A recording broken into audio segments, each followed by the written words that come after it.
WhatsApp guys, সবার কি অবস্থা? বকুলপুর সিজন 2 এর 444তম পর্বে থাকছে আশ্চর্য সকল ঘটনা। কারণ 444তম পর্বে আপনারা দেখতে পারবেন এবার এসআই রাশেদকে দেখা যাবে সরাসরি দীপালির সাথে দেখা করতে, এবং দীপালি রীতিমতো এসআই রাশেদকে দেখে ভয় পেয়ে যাবে। তখন এসআই রাশেদ দীপালিকে বলবে, কী ব্যাপার, আপনার স্বামী কোথায়? তখন দীপালি এসআই রাশেদের কথা শুনে বলবে, সে তো গতকালই গ্রামের বাড়িতে চলে গেছে। তখন এসআই রাশেদ বলবে, কিভাবে সে গ্রামের বাড়িতে যায়? তার হাতে নাকি একটা গুলি করা হয়েছে, তবে এই কাঁচা গুলি নিয়ে কীভাবে সে যেতে পারে গ্রামের বাড়িতে?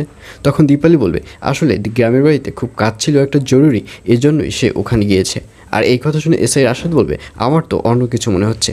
আমার মনে হচ্ছে যে এখানে কোনো কিছু লুকানো রয়েছে, আর সেটি লুকানোর জন্যই আপনার স্বামী গ্রামের বাড়িতে চলে গিয়েছে। সে চাচ্ছে না পুলিশের কাছে এই ব্যাপারগুলো শেয়ার করতে, আর এজন্যই সে পালিয়েছে।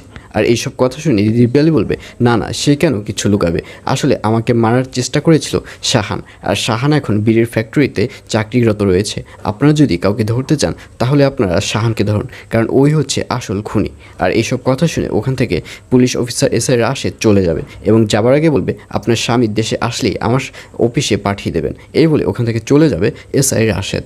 আর অন্যদিকে খলিলকে দেখা যাবে, খলিল পুরোপুরি বদলে যাবে আগামী পর্বে। কারণ কথায় আছে, যদি অযোগ্য কোনো ব্যক্তির হাতে ক্ষমতার ভার দেওয়া হয় তাহলে সেই ব্যক্তি ক্ষমতার অপব্যবহার শুরু করবে, আর এটাই স্বাভাবিক।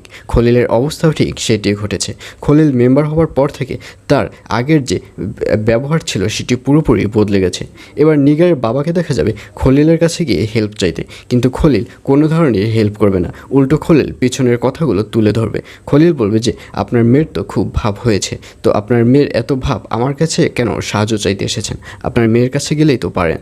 তখন নিগারের বাবা বলবে, আসলে ও তো ছোট মানুষ, ও কী না কী বলেছে এটা তুমি ধরে রেখো না, আসলে তোমাকে আমি ভোট দিয়েছিলাম। আর এই কথা শুনে খলিল বলবে, আপনি মুখে যাই বলেন না কেন, আমার বিশ্বাসই হচ্ছে না যে আপনি আমাকে ভোট দিয়েছেন। আর আপনার মেয়ে কতটা ছোট সেটা তো আপনি খুব ভালো করেই বোঝেন।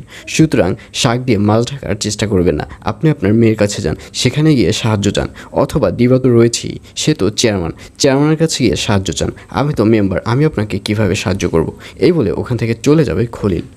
আর অন্যদিকে শাহানকে দেখা যাবে, শাহান দীপালিকে ফোন করে বিড়ির কারখানায় দেখা করতে বলবে, এবং শাহানের কথা মতো দীপালিকে দেখা যাবে বিড়ির কারখানায় শাহানের সাথে দেখা করতে।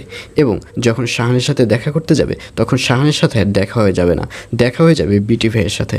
বকুলপুর সিজন 2 এর 444তম পর্ব প্রচারিত হবে আগামীকাল 25 তারিখ, অর্থাৎ 25 জুন রবিবার রাত 10টার সময়, শুধুমাত্র দীপ্ত টিভি ইউটিউব চ্যানেলে।